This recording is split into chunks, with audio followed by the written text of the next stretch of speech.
Hi friends, easy veg రెసిపీస్కి తిరిగి స్వాగతం.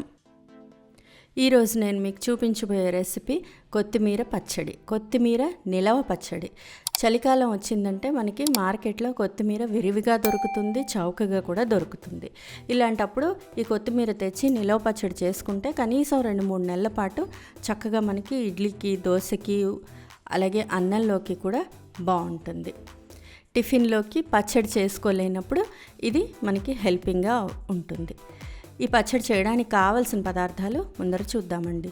ఒక 4 టేబుల్ స్పూన్ల దాకా నూనె కావాలి, కొంచెం పసుపు, రాళ్ల ఉప్పు లేదా మెత్తటి ఉప్పు అయినా పర్వాలేదు. నేను సర్వసాధారణంగా పచ్చళ్ళలోకి రాళ్ల ఉప్పు వాడతాను.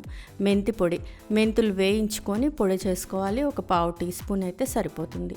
తాలింపు గింజలు, ఆవాలు, మినపప్పు, ఎండుమిరపకాయలు, ఇవి తాలింపు గింజలు ఉండాలి మనకి.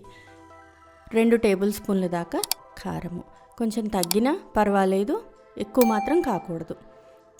చింతపండు, ఒక పెద్ద నిమ్మకాయ అంతా చింతపండు కావాలి. చూడండి, చింతపండు అంతా కూడా ఇలా దగ్గరగా చేస్తే ఈ సైజు ఉండాలి. ఇంత చింతపండు అయితే సరిపోతుంది. నెక్స్ట్ మనకు కావాల్సింది ఇంగువ. ఇంగువ పొడి ఇంగువ అయినా వేసుకోవచ్చు, రాయి ఇంగువ అయినా వేసుకోవచ్చు. అసలైంది, ముఖ్యమైనది కొత్తిమీర. కొత్తిమీర ఇక్కడ మాకు కట్టలు కట్టి అమ్ముతారండి. అలాంటిది నేను ఒక 40 రూపాయలకి తీసుకొచ్చాను. మెజర్ చేస్తే, కట్ చేసి మెజర్ చేస్తే ఇది ఇంచుమించుగా 4 కప్పుల దాకా వచ్చింది. మనకి కప్ మెజర్మెంట్ తోటి 4 కప్పులు కొత్తిమీర వచ్చింది. ఈ కొత్తిమీర ముందర చక్కగా ఆకులుగా ఒలిచేసుకొని దాన్ని సన్నగా తరుక్కోవాలి. ఆకులు వలవలేము అనుకున్నప్పుడు అడుగు నుండే వేర్లు కట్ చేసేసి సన్నగా తరిగినా సరిపోతుంది. ఈ కొత్తిమీరని బాగా కడిగి ఆరబెట్టుకోవాలి. బెల్లం, 1 కప్పు బెల్లం తీసుకున్నాను. బెల్లం నచ్చదు, స్వీట్నెస్ నచ్చదు అనుకుంటే బెల్లం అవాయిడ్ చేయొచ్చండి. ముందరగా కొత్తిమీరని బాగా కడిగి ఆరపెట్టుకోవాలి. నేను బాగా 1కి 4 సార్లు స్ట్రెస్ ఇస్తున్నాను. బాగా కడిగి ఆరపెట్టుకోవాలి. ఎక్కడ తడి అన్నది ఉండకూడదు. కొత్తిమీరలో మట్టి బాగా వస్తుంది. సో చక్కగా సన్నగా తరిగేసి నీళ్ళల్లో వేసేయాలి. నీళ్ళల్లో వేసేయంగానే కొత్తిమీరలో ఉండే మట్టి అంతా అడుక్కి దిగిపోయి మంచి ఫ్రెష్ శుభ్రమైన ఆకంతా పైకి నిలుస్తుంది. ఆకునంతా జల్లెడ గిన్నెలోకి తీసేసుకొని మళ్ళీ అలాగే 2-3 సార్లు చేసిన తర్వాత పూర్తిగా జల్లెడ గిన్నెలో వేసి ఆ నీళ్ళన్నీ వదిలిపోయేదాకా ఒక 10 నిమిషాలు వదిలేయాలి. తర్వాత ఇలా ఒక గుడ్డ మీద ఆకంతా స్ప్రెడ్ చేసేసేయాలి. అలా చేయడం వల్ల తడి పూర్తిగా ఆరిపోతుంది. పచ్చడి ఇవాళ చేయాలి అనుకుంటే ఈ ప్రక్రియ ముందు రోజే చేసేసుకోవాలండి. ఒక 24 గంటల పాటు నీడ పట్టున ఆరనివ్వాలి. ఎండ తగలనివ్వద్దు. ఎండితే ఆకు ఎండిపోతుంది, బాగుండదు. పచ్చడి చేయాలనుకున్నప్పుడు ముందర చింతపండు నానబెట్టుకోవాలి.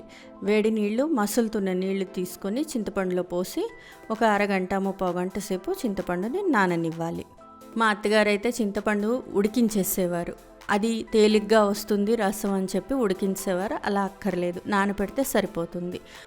ఒక గంట తర్వాత ఇలా చింతపండు అంతా కూడా గట్టిగా పిసికేసి చిక్కగా రసం తీసుకోవాలి.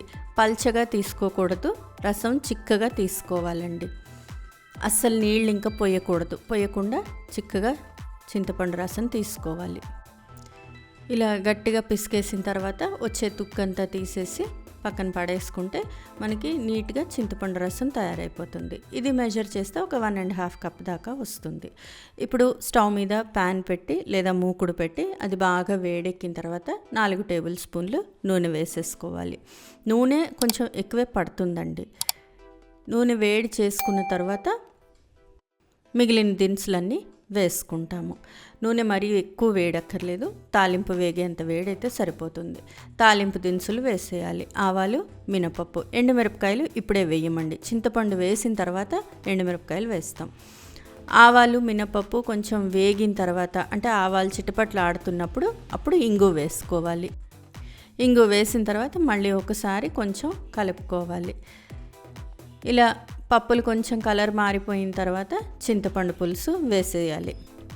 చింతపండు పులుసు వేసేటప్పుడు కొంచెం జాగ్రత్త అండి, మీదకి తుళ్ళితే కాలుతుంది. లో ఫ్లేమ్లో పెట్టి వేసుకోవాలి. చింతపండు పులుసు వేసిన తర్వాత ఒకసారి ఇలా బాగా కలిపేసేసి దీనిలో మిగిలిన దినుసులన్నీ, అంటే పసుపు, రుచికి సరిపడా ఉప్పు, మెంతి పొడి, కారము, అన్నీ వేసేసి ఒకసారి బాగా కలిపేసేయాలి. ఇలా ఒకసారి బాగా కలిపేసిన తర్వాత ఎండుమిరపకాయలు కూడా వేసేసి బెల్లం కూడా వేసుకోవాలి. బెల్లం ఇష్టం లేదు అనుకుంటే మానేసుకోవచ్చండి, కానీ ఈ టేస్ట్ మాత్రం రాదు. బెల్లం కరిగేదాకా ఒకసారి బాగా కలిపేసేయాలి. కలిపిన తర్వాత లో ఫ్లేమ్లో ఉడికించుకోవాలి. ఇలా కళాపెళాన్ని బాగా ఉడకనివ్వాలి.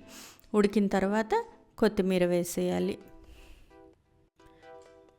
కొత్తిమీర వేసిన తర్వాత లో ఫ్లేమ్లో ఒకసారి బాగా కలిపేసి కొత్తిమీర కూడా ఆ చింతపండు పులుసులో ఉడకనివ్వాలి. ఒకసారి మొత్తం అంతా కూడా కలిపేసి లో ఫ్లేమ్లో ఉడికితే కొత్తిమీర ఆకు ఉడుకుతుంది. అలాగే దాంతోపాటు మనం వేసిన కొన్ని కాడలు కూడా వేస్తాం కదా, అవి కూడా ఉడికిపోతాయి. ఇదంతా ఉడికేదాకా ఒక 5 నుంచి 10 నిమిషాల పాటు లో ఫ్లేమ్లో దగ్గరుండి కలుపుతూ ఉడకనివ్వాలండి. ఇంత సింపుల్గా కొత్తిమీర పచ్చడి, నిలవ పచ్చడి రెడీ అయిపోతుంది. చూడండి, ఉడికిపోయింది. చక్కగా కొంచెం నూనె పైకి తేలుతుంది. అలాగే దగ్గర అయిపోతుంది పచ్చడి కూడా. చూడండి, ఇలా దగ్గర అయ్యేదాకా ఉడికించుకోవాలి. ఈ మాత్రం దగ్గర అయిన తర్వాత స్టవ్ ఆఫ్ చేసి కాసేపు అలాగే ఉంచేస్తే ఆ వేడికి ఇంకొంచెం దగ్గర అయిపోతుంది పచ్చడి. కరెక్ట్ కన్సిస్టెన్సీలోకి వచ్చేస్తుంది. పూర్తిగా చల్లారిన తర్వాత ఎయిర్ టైట్ బాటిల్లోకి కానీ జాడీలోకి కానీ తీసి స్టోర్ చేసుకోవచ్చు. ఇది 3 నెలల పాటు నిల్వ ఉంటుందండి. ఇంత సింపుల్గా కొత్తిమీర పచ్చడి రెడీ అయిపోతుందండి. ఫ్రెండ్స్, ఈ రెసిపీ మీకు నచ్చినట్లయితే మీరు ట్రై చేయండి. మీ ఇంట్లో వాళ్ళకి టేస్ట్ చేసి చూపించండి. ఎలా వచ్చిందో నాకు కామెంట్ బాక్స్లో కామెంట్ చేయండి. ఫ్రెండ్స్, ఈ వీడియో మీకు నచ్చినట్లయితే ప్లీజ్ లైక్ చేయండి, షేర్ చేయండి. ఛానల్ సబ్స్క్రైబ్ చేసుకొని వాళ్ళు ఛానల్ సబ్స్క్రైబ్ చేసుకోండి. ఆ బెల్ ఐకాన్ క్లిక్ చేయడం మాత్రం మర్చిపోకండి. మరో మంచి రెసిపీతో మళ్ళీ మీ ముందుంటాను. అంతవరకు సెలవు మరి. బాయ్.